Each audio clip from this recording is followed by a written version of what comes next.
Donald Trump pettis Iisraeli Gaza küsimuses häbematult ning seetõttu keeldub Jeruusalemm järgimast Ameerika presidendi rahuplaani tingimusi ja valmistub jätkama sõda Iraaniga juba ilma USA osaluseta. Iisraeli peaminister Benjamin Netanyahu lükkas täna 9. augustil valitsuse istungil avalikult tagasi Donald Trumpi Gaza plaani. Selle sama, mida Ameerika president veel juuli lõpus nimetas ajalooliseks läbimurdeks. Aga selgus, et sõnades lubas Donald Trump Iisraelile Hamasi võitlejate relvitustamist. Aga nüüd ütleb, et relvad tuleb võitlejatele jätta. Lihtsalt ei ole vaja neid likvideerida või hävitada. Neid võib lihtsalt peita ja jätta võitlejatele.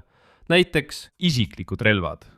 Automaat iga võitleja käes justkui ei tee paha. See ju ei tähenda, et nad kohe uuesti Iisraeli ründama hakkavad, aga see pole sugugi ainus rinne, kus Iisrael praegu läheb vastuollu Washingtoni tahtega. Samaaegselt valmistub Iisraeli armee tegutsema Iraanis iseseisvalt.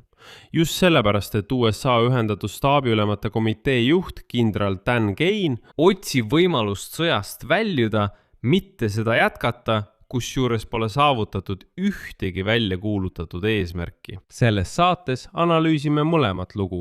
Iisraeli otsene keeldumine Gaza sektori osas ja samal ajal Iisraeli valmisolek tegutseda Ameerikaga arvestamata. Sest Trump üritab selgelt võimalikult ettevaatlikult Lähis-Idast lahkuda. Minu nimi on Aleksei Betši, arutame koos kõiki neid teemasid. Aga enne kui alustame, palun kontrollige kohe praegu, kas te olete sellele YouTube'i kanalile juba tellinud. Vaadake selle video all nuppu Telli. Kui see on vajutatud, siis suurepärane. Aitäh teile väga. Kui te äkki vaatate minu saateid, aga pole veel tellinud, siis tehke seda palun kohe praegu. Tegelikult on see väga oluline. Ja pange kohe ette tänutäheks like. Kui lõpus ei meeldi, võtate selle lihtsalt tagasi. Niisiis, Iisrael lükkas täna ametlikult tagasi niinimetatud Donald Trumpi rahuplaani Gaza sektori jaoks, mille töötas välja niinimetatud rahunõukogu. Benjamin Netanyahu ütles täna valitsuse istungil järgmist, tsiteerin. Ma tahan täpsustada. Iisrael lükkab tagasi 15-punktilise dokumendi. Ma olen kuulnud, kuidas inimesed ütlevad, et te pole seda öelnud, nii et ma ütlen seda nüüd ja kordan seda uuesti. Tsahal, see tähendab Iisraeli kaitsevägi, ei vii vägesid Gazast välja, kuni Hamas päriselt relvi maha ei pane ja jätkab ohtude tõkestamist meie vägedele ja kodanikele. Küsimusele läbirääkimiste kohta ameeriklastega vastas Netanyahu, tsiteerin. Me arutame seda praegu ameeriklastega. Neil on ideid, mõned neist on meie jaoks vastuvõetavad, mõned aga mitte. Ja me oskame nendes küsimustes kindlaks jääda. Ja siis läks Netanyahu veelgi kaugemale, öeldes fraasi, mis täielikult hävitab kogu Donald Trumpi Gaza sektori plaani. Tsitaat. Kuni mina olen peaminister, ei looda Palestiina riiki ei Gazas ega läänekaldal. Ja siis, viidates Iisraeli sõjalistele tegevustele Gazas ja Liibanonis, samuti varasematele rünnakutele Iraani vastu selle aasta alguses, ütles ta lause, millest sai tänase päeva peamine tsitaat. Lihtsalt kuulake tähelepanelikult. Netanyahu teatab täna, tsiteerin. Vastupidiselt kõigile, kes meid õpetavad, teeme me seda, mis on vajalik Iisraeli julgeoleku tagamiseks. Me suudame ja kavatseme oma seisukohta kaitsta. Isegi meie parimate sõprade vastu, kui see on vajalik. Nagu te aru saate, on see otsene sõnum parimale sõbrale Donald Trumpile, et kui on vaja midagi teha Iisraeli julgeoleku nimel, siis on Iisrael valmis minema isegi oma parima sõbra vastu. Siin tahan saata suured tervitused kõigile neile, kes kommentaarides väitsid, et Aleksei Betši eksib täielikult. Kui ma ütlesin, et Trumpi ja Netanyahu vahel on tegelikult väga terav konflikt. Ja kui hiljuti, juuli lõpus, Netanyahu käis Trumpi juures, oli see tõesti väga külm kohtumine. Aga mõned Iisraeli vaatlejad ütlesid, et ei, mis te nüüd? See oli ajalooline kohtumine. Nad leppisid kõiges kokku, kõik on täielikult kontrolli all, Netanyahu on võidumees ja nii edasi. No näete siis, milline võidumees, milline kontroll. Kui me nüüd selle juurde üksikasjalikumalt läheme, sellest, kuidas Donald Trumpi rahunõukogu tegelikult ütleb, jah, jätame selle relvastuse Hamassele ja lihtsalt võtame neid lubaduse, et nad kindlasti enam kunagi ei ründa. Ja just selle Netanyahu keeldumise kontekst on oluline, sest see näitab, kui palju seisukohad erinevad sellest, mida Donald Trump avalikult kuulutas. Juba juuli lõpus teatas Donald Trump sellest, mida ta nimetas ajalooliseks kokkuleppeks Hamasse ja kõigi teiste relvastatud rühmituste desarmeerimiseks Gaza sektoris. Kuu aega pärast seda, kui ta esimest korda teatas relvarahu kokkuleppest Hamas ja Iisraeli vahel Ameerika Ühendriikide vahendusel. Samas teatas Hamas, et nad nõustuvad kokkuleppega ainult siis, kui Iisrael lõpetab rünnakud Gaza vastu ja viib oma väed tagasi niinimetatud kollasele joonele, mis on määratletud oktoobrikuu vaherahulepinguga. Praegu kontrollivad Iisraeli väed enam kui poolt Gaza sektori territooriumist, sealhulgas ida- ja lõunaosa. Ja nüüd on selgunud, et Ameerika Ühendriigid on valmis leevendama nõuete sõnastust terroriorganisatsioonile Hamasele. Selleks, et alustada Gaza sektori taastamise protsessi, ma võin oletan, et Donald Trumpile ei ole Iisraeli julgeolek nii väga tähtis. Ta lihtsalt tahab võimalikult kiiresti hakata teenima raha Gaza taastamisel. Ta ütleb, leevendame sõnastust, lihtsalt selleks, et küsimus sulgeda ja lõpuks hakata raha teenima. Tuletan meelde, Donald Trumpi rahuplaan, mis avalikustati 2025 aasta septembris, oli üheselt mõistetav. Gaza sektor demilitariseeritakse, terroristlik infrastruktuur hävitatakse ja kõik sõjapidamisvahendid kõrvaldatakse jäädavalt. See on võtmetähtsusega. Donald Trumpi plaani artiklis 13 on kirjas, tsiteerin. Kogu sõjaline terroristlike ründav infrastruktuur, sealhulgas tunnelid ja relvade tootmisrajatised, tähelepanu, hävitatakse ja seda ei taastata. Gaza sektoris viiakse läbi demilitariseerimisprotsess, mis hõlmab relvastuse lõplikku eemaldamist selle kokkuleppelise hävitamise või demonteerimise teel. See ongi võtmeküsimus, hävitamine või demonteerimine ehk täielik likvideerimine. Ja siis äkki hakkasid Ameerika Ühendriigid ja vahendajad hoopis midagi muud arutama. Selle asemel, et arutada Hamasi arsenali likvideerimist, hävitamist või demonteerimist, arutatakse, kus Hamasi relvi hakatakse hoidma ja kas neid võib anda üle mõnele teisele Palestiina organisatsioonile. Olgu küsimus, kus seda hoitakse ja kas seda saab üle anda, minu arvates ei ole see ju sama, mis hävitamine või demonteerimine. Minu arvates see on küsimus selle relva säilitamisest. Arutatakse isegi võimalust lubada Hamasi liikmetel omada isiklikke relvi. Ehk siis arutatakse seda, et igal Hamasi võitlejal jääks oma automaat alles. Nii igaks juhuks. Aga algselt ei seadnud Donald Trumpi rahuplaan eesmärgiks Hamasi arsenali kuskile ümberpaigutamist. Jutt käis selle lõplikust likvideerimisest.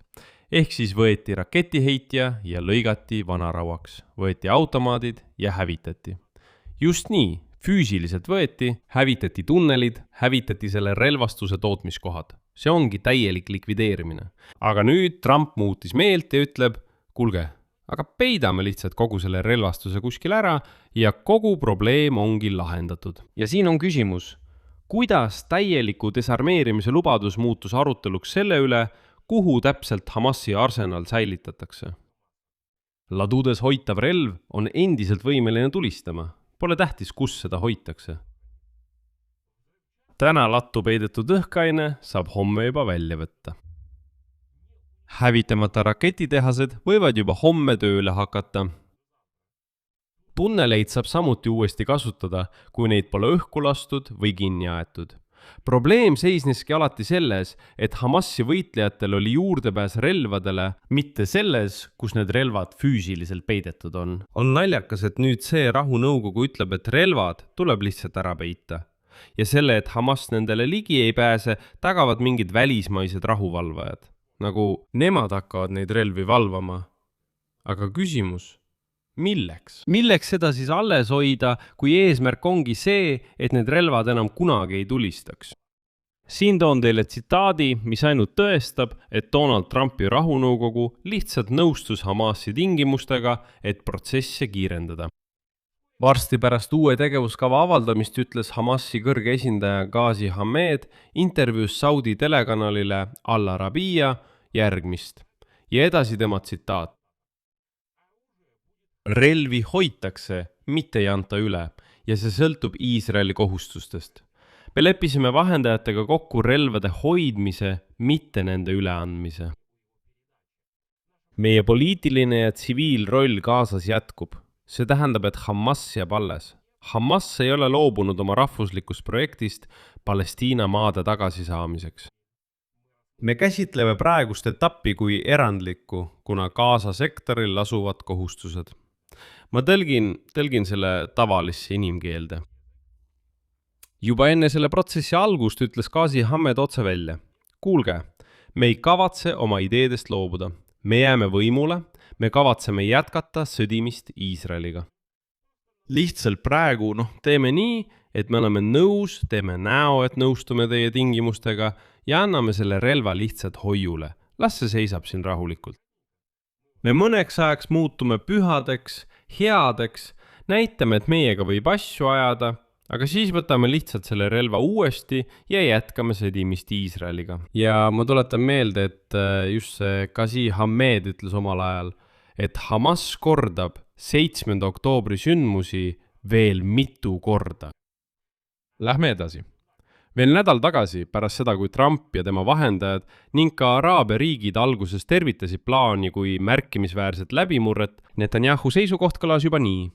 Iisrael ei ole selle leppega nõustunud ega kavatse enne Hamasi täielikku relvitustamist Gazast vägesid välja viia. Hamas nõuab aga Iisraeli vägede väljaviimist vastutasuks mitte relvade likvideerimise, vaid lihtsalt nende kastidesse hoiule panemise eest. Kuid Iisraeli avalik erimeelsus Washingtoniga puudutab mitte ainult Gazat, vaid palju ulatuslikumat küsimust. Iraani ennast. Pärast teadet selle kohta, et USA ühendstaabi ülemate komitee esimees kindral Dan Kane otsib väljapääsu sellest sõjast Iraaniga ega usu, et uus õhukampaania aitab edenduda läbirääkimisi Teheraniga. Iisraelis hakati samal õhtul valmistuma võimaluseks iseseisvalt tegutseda Islami Vabariigi vastu.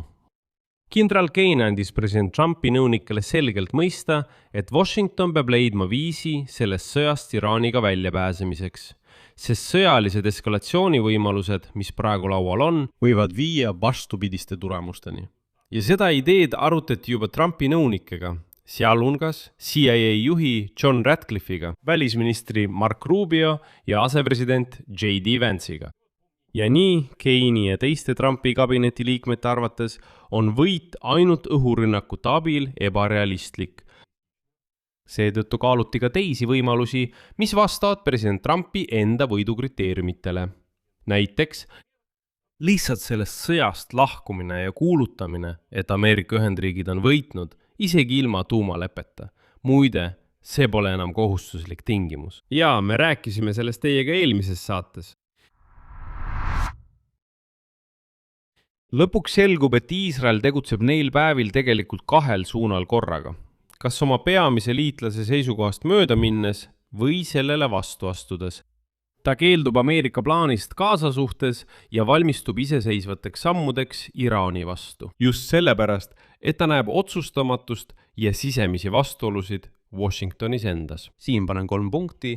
Kirjutage oma arvamuse ja järeldused selle video alla kommentaaridesse.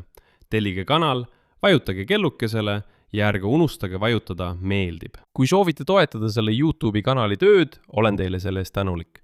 Seda saab teha kasutades mis tahes annetust selle video kirjelduses olevate linkide ja rekvisiitide kaudu. Sellega on kõik, hoolitsege enda eest, kõike head.